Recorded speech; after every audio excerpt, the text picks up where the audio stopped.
जीवन में जो कड़वी बातें हो जाए, प्लीज उन्हें भूलने की आदत डालिए। जीवन में कड़वाहट किसकी जिंदगी में नहीं आती, जीवन में अशुभ योग किसकी जिंदगी में नहीं आती, जीवन में विपरीत वातावरण किसकी जिंदगी में नहीं बनता। जरा एक बात बताओ, अरे अपने साथ तो हुआ ही क्या, एक बार कल्पना करो।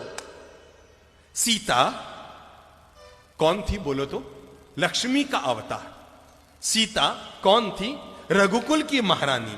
सीता कौन थी? जनक नंदिनी। सीता कौन थी? भगवान की पत्नी। अब जरा कल्पना करो तो, पैदा होने के लिए रामायण कहती है उन्हें मां की कोख न मिली, जमीन को फाड़ कर आना पड़ा। शादी हुई तो खुशियों का बैंड भी न बजा कि परशुराम बैंड बजाने पहुंच गए।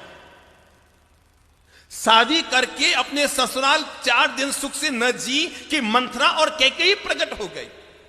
पति का साथ निभाने के लिए जंगल में गई तो रावण प्रकट हो गया। रावण के चंगुल से निकल कर आई तो अग्नि प्रकट हो गई। अग्नि परीक्षा में निकल कर आई तो धोबी प्रकट हो गया। दिमाग लगाओ, दिमाग लगाओ सब लोग, हर भाई हर बहन अपनी जिंदगी को एक बार तोल लो कि अगर मुसीबतें जिसे हम जिंदगी में कहते हैं, अरे हमारी जिंदगी में मुसीबतें आई क्या है। हम में से कोई दावा नहीं कर सकता कि मैंने सीता की जिंदगी में जो मुसीबतें आई उसका 1% में मुसीबतें जिंदगी में झेली। हम में से कोई पुरुष दावा नहीं कर सकता कि जितनी साधना में तकलीफें भगवान महावीर ने उठाई उसका 1000वां हिस्सा भी हम में से किसी ने नहीं झेला,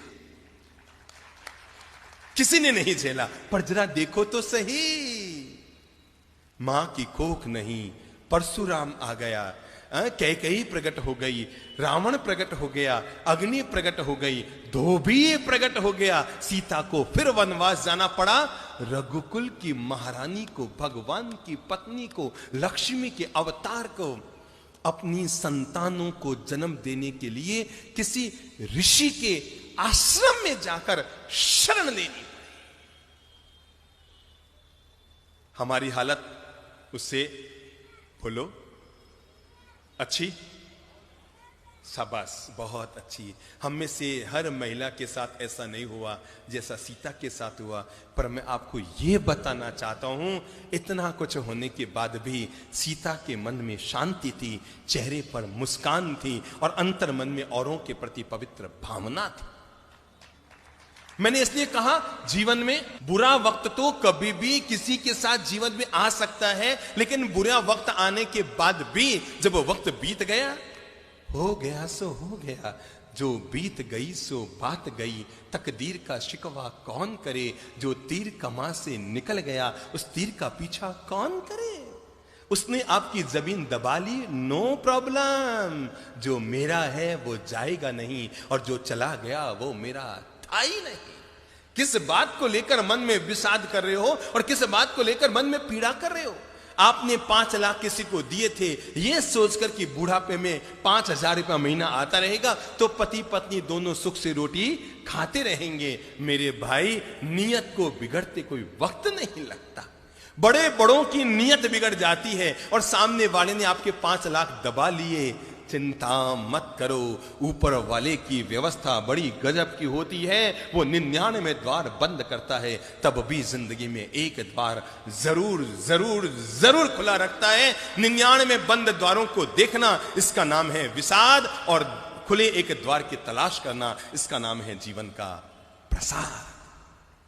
भूल जाओ, किसी ने आपके साथ गलत व्यवहार किया, कब तक उसकी गांठ मन में बांधे रखेंगे। किसी ने आपके 2 लाख डुबो दिए, अरे रुपये गए सो गए, कोई दिक्कत नहीं, आपकी नींद और चली गई, आपकी शांति और चली गई, आपकी मुस्कान और चली गई, आपकी सुख की रोटी हाथ से चली गई। रुपये गए सो गए, जाए भाड़ में। अरे सबके रुपये जाने ही हैं। आदमी जन्म लेता है ना तो लंगोट मां पहनाती, उसमें जेब नहीं होता, होता है क्या?